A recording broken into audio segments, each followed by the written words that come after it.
मे 1960ला विदर्भातील जनतेची जनभावना दुर्लक्षित करून बळजबरीने विदर्भाला संयुक्त महाराष्ट्रात सामील करून घेतलं।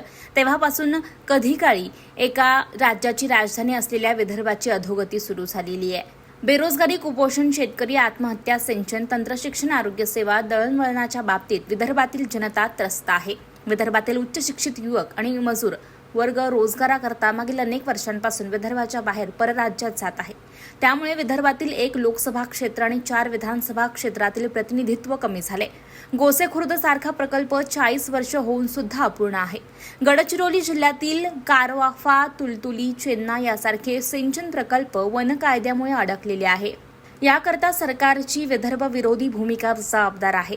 स्वतंत्र विदर्भ राज्याकरता विदर्भ राज्य आंदोलन समिती मागच्या 12 वर्षांपासून सातत्याने आंदोलन करत आहे।